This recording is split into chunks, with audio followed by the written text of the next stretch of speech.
bi začel s tem, da bi vas povabil, da malo razmišljamo za začetek o tem, o tej misli, da je vsakem od nas potencial za eno sočutno starševsko držo. Če se malo nastavimo pri tej misli. Vsakem od nas. Tukaj smo res vsi enaki. In ne pravim sočutno, se pravi držo, ki vidi pred sabo otroka. Če se malo zamislite, lahko malo zaprete oči in si prikličete enega otroka pred oči, lahko je to nečak in ja, vaš otrok, otrok z ulice, otrok iz Afrike, saj ni važno. Gotovo ste ga srečali, gotovo ste ga pogledali v oči, se sklonili k njemu in ste začutili to držo, ta potencial. Kaj pomeni biti sočuten do nekoga, ki je nebogljen, ki je manjši, mlajši, se manj znajde, ima manj izkušenj, je v stiski in rabi eno tako držo. Dostikrat rečemo, da pravzaprav otroci iz nas naredijo starše. To je tudi ena zanimiva misel. Otroci s svojo potrebo, s svojim pričakovanjem prebudijo v nas ta potencial. In mi odgovorimo na to potrebo. Prepoznamo to potrebo in ji pridemo nasproti. In zraven k tej misli gre tudi to, da je ta drža celotna, celovita. Kaj zdaj to pomeni? To najprej pomeni to, da mi poskrbimo za tega otroka v celoti. Takrat ga začutimo v celoti, ne samo zdaj ti bomo tole pomagali, pa naprej sam. Ne, v tistem trenutku ga začutimo v celoti, ga sprejmemo v celoti. Bi rekli, ga sprejmemo v svoje srce, kot da je naš. Ni nujno, da bo zdaj to za ves čas, ampak v tistem sočutju se naše srce odpre in je prostor za otroka. Za celega otroka. Tako da včasih starši rečejo, ja, zdaj so oče pa mama, kdo zdaj ima koliko kakšnih obveznosti, jaz jih imam 30, gospa jih ima 70, v resnici sta oba, rečemo, 100% starša. Oba imata to držo, morata gojiti to držo čiste odprtosti. Oba sta 100% starša. Ne morem reči, ja, zdaj ne, tukaj zdaj pa moram jaz nekam iti. To ja, gotovo, ne moreš biti 24 ur na dan, 7 dni v tednu. Ampak v tisti drži razumeš, kaj to pomeni v celoti poskrbeti za tega otroka. Njegovo življenje je odvisno od moje drže. In v tem smislu je ta celovitost te naše drže. In mi bomo takrat zadovoljni, kadar bo ta otrok zdrav, zadovoljen, srečen, se bo znašel v svetu in nam bo to dal vedeti, nam bo pokazal. In starševska drža se krepi iz tega povratnega odziva, ki ga dobimo od otroka, ko vidimo, da je otrok srečen. In takrat vidimo, saj smo kot starši učinkoviti, še več se lahko posvetimo, še bolj lahko odpremo srce. In sveti Jožef je tle, nimamo boljšega vzora, boljšega modela za to odprtost. Se pravi, lahko rečemo, da takrat, ko odpreš srce in ko imaš pred očmi tega neboglenega otroka, nosečo mamo, ki nosi otroka, takrat si odrasel moški in postaneš na nek način tudi oče. Ne biološki, ampak oče, ravno po tej odprtosti srca. Zdaj, naslednja misel bi bila, kako gojimo, kako razvijati ta potencial. Kako vedeti, da ga imamo, kako vedeti, da je učinkovit ta naša drža, da smo pri tem učinkoviti. In da ne bi v tem zanihali, ker vsi starši, pa seveda nismo 24 ur na dan v tej drži, zanihamo, si mislimo,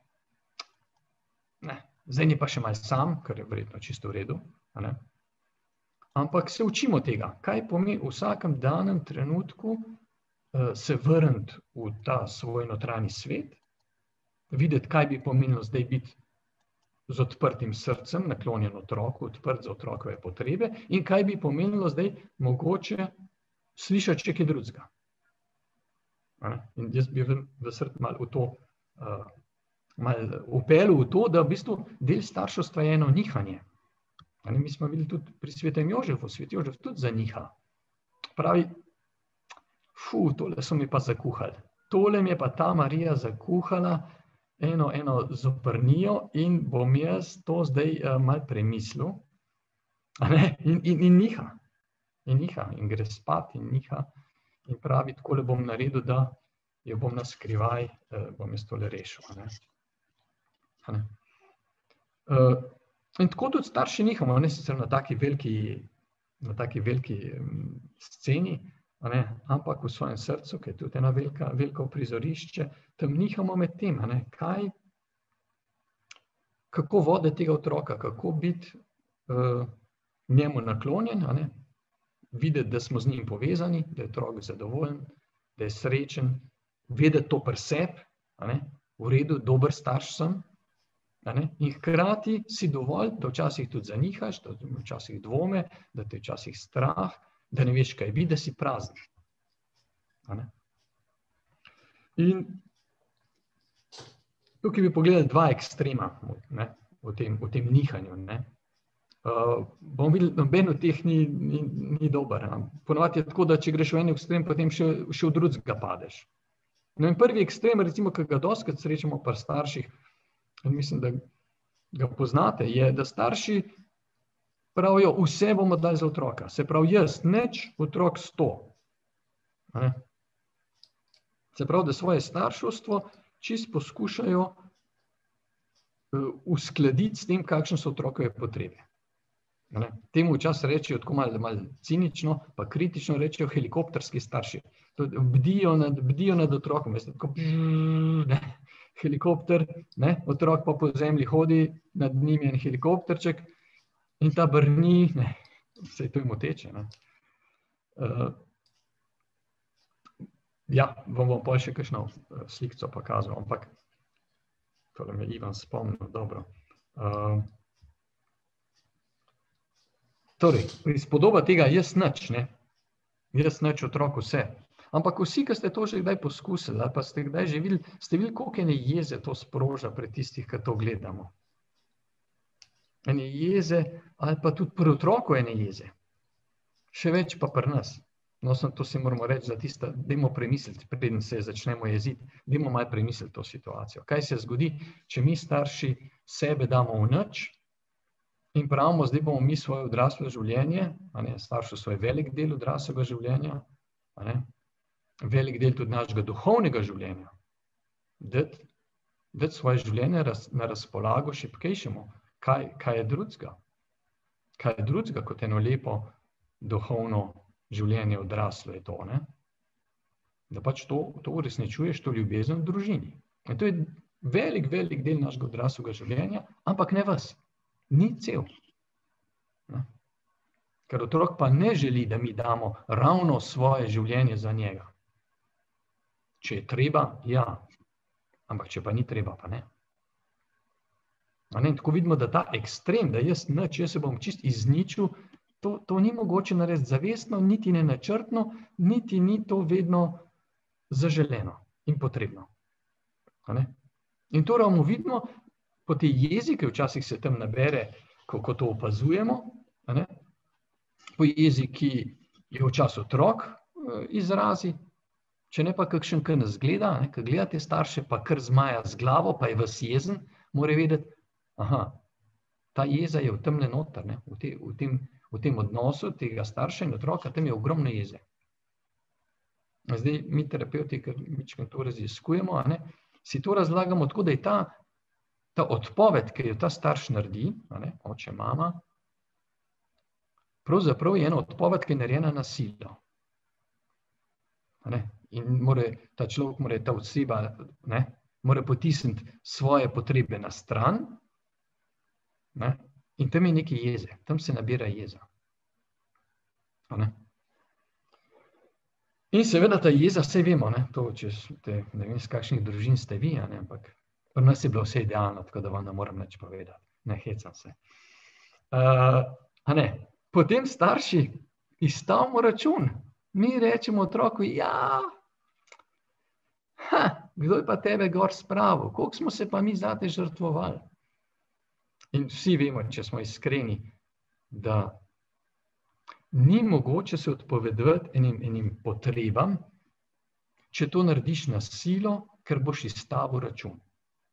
In to je ta jeza, o kateri smo prej govorili, te potlačene ali pa zadržane potrebe bodo enkrat udarile na dan in takrat bomo pravzaprav padli v drug ekstrem.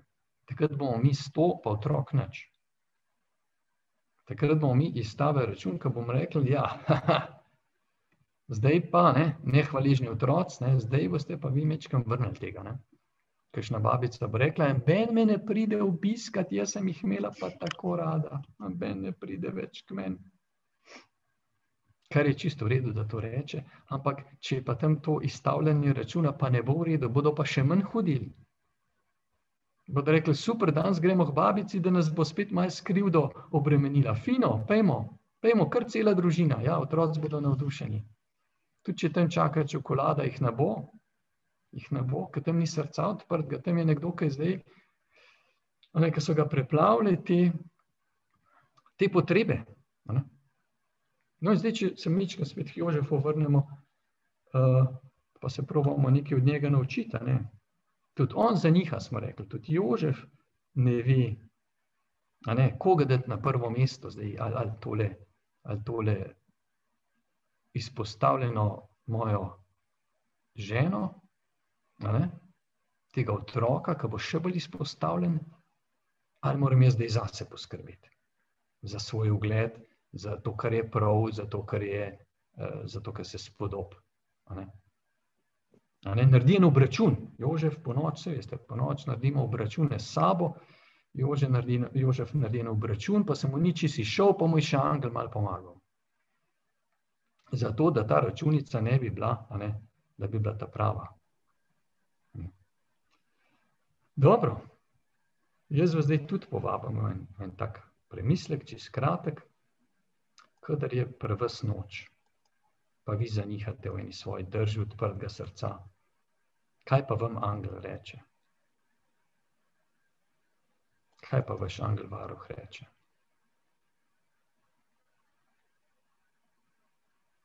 Pride do vas, vas prime za roko, objame, pogleda in reče, ne boj se.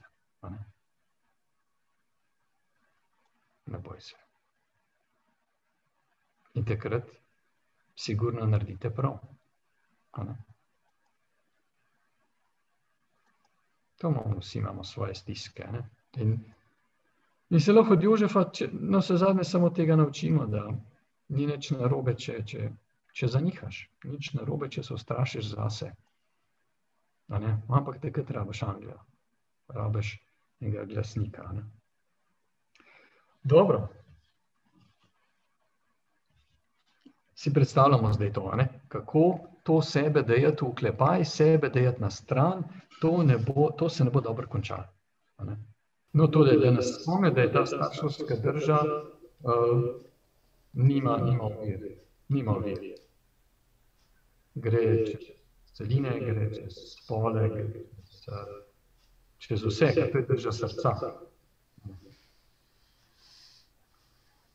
Tlele sem pa hotel pokazati, to je pa zdaj moški, imate na črtici, ne vem sicer, zakaj je koči s kladivom, mogoče si, da bilo boljš čečina, tudi s kladivom, ne vem, če bo kaj naredil, ampak, sinko poslušaj, to pa vidi.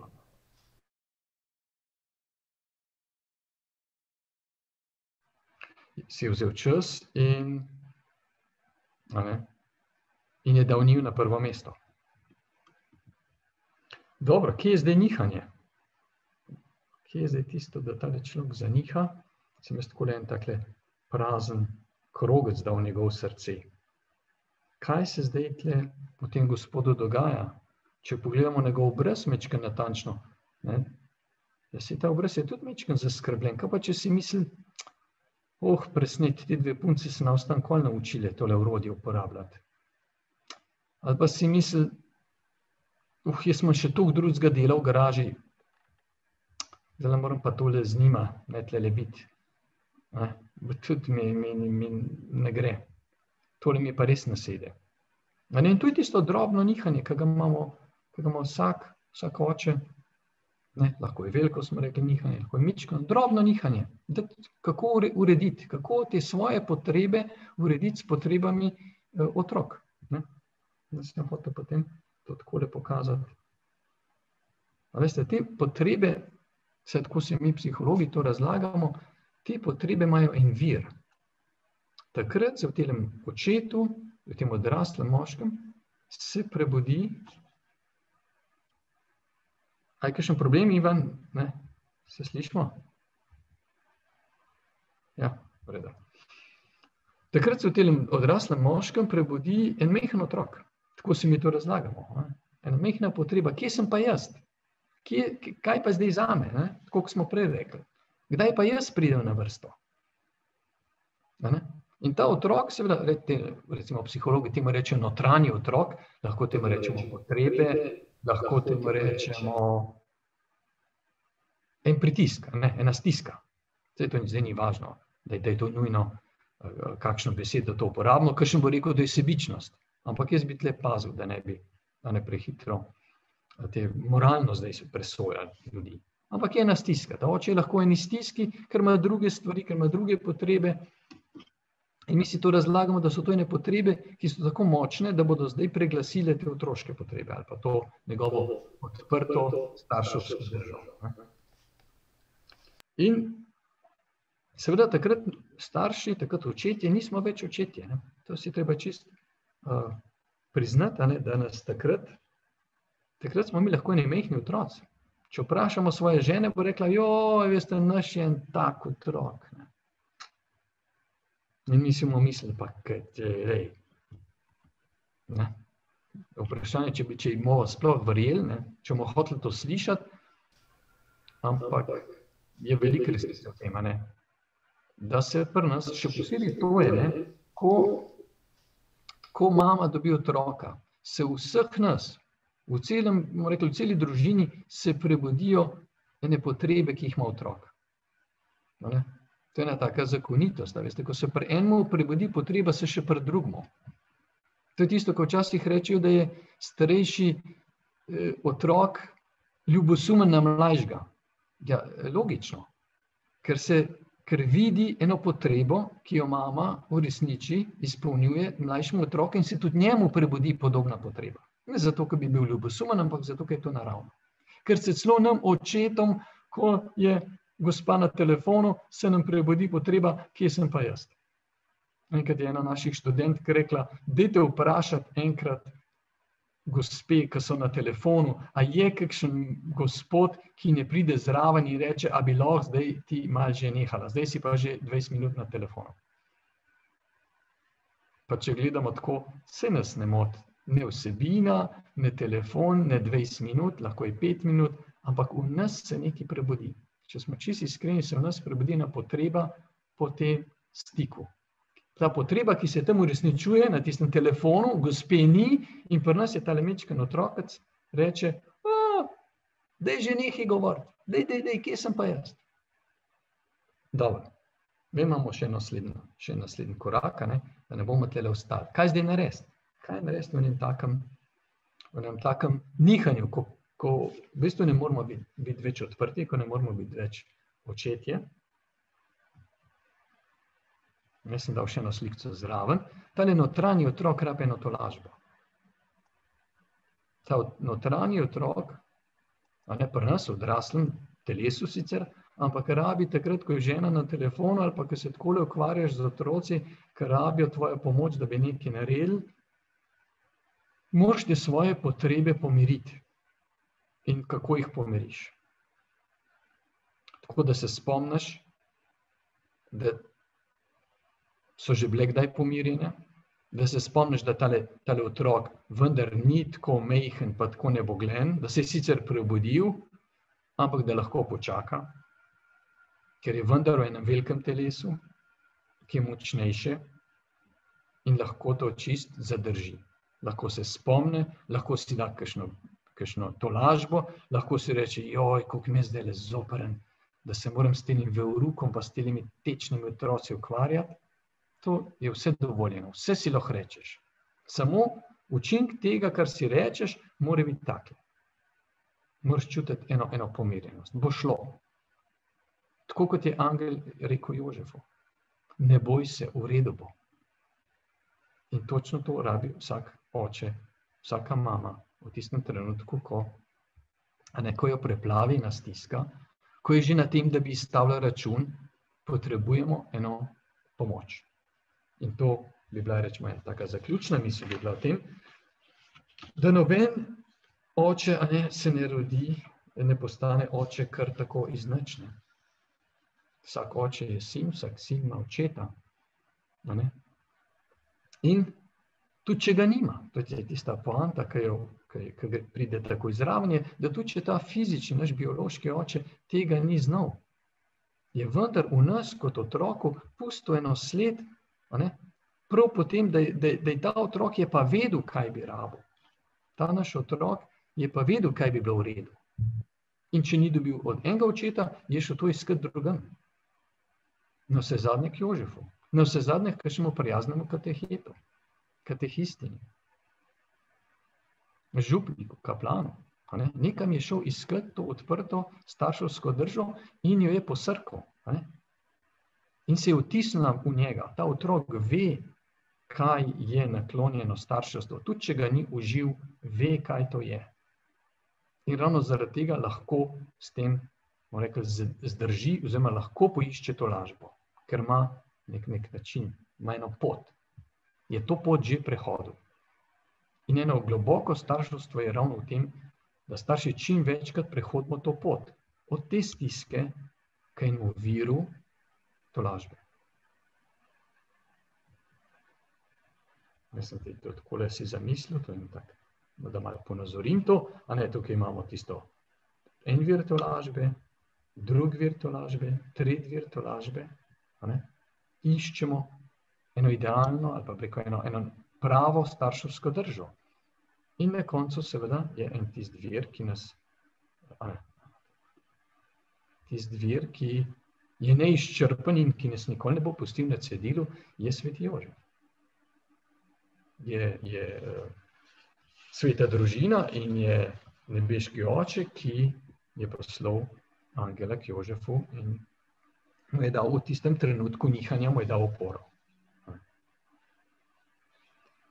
Dobro, zdaj upam, da nisem bil predolg, ampak pa da je bilo tole jasno, ali pa vsaj dosti razumljivo, da očetje, če nočemo jemati otrokom veselja, če nočemo jemati otrokom tega zaupanja v svet, tega poguma, tega, da bodo enkrat tako kot Jezus lahko tako drzni, ali pa tako kot naš evangelist bodo lahko uporabljali tako drzne besede, ja, potem mi ne moramo jemati tisto, kar nismo dobili, ne moramo jemati pri otrocih. Ne moramo se tega vzeti pri njih nazaj. Ampak moramo poiskati ta vir drugod, se pravi ne pri mlajših generacijah, ampak tam, kjer res lahko dobimo tolažbo.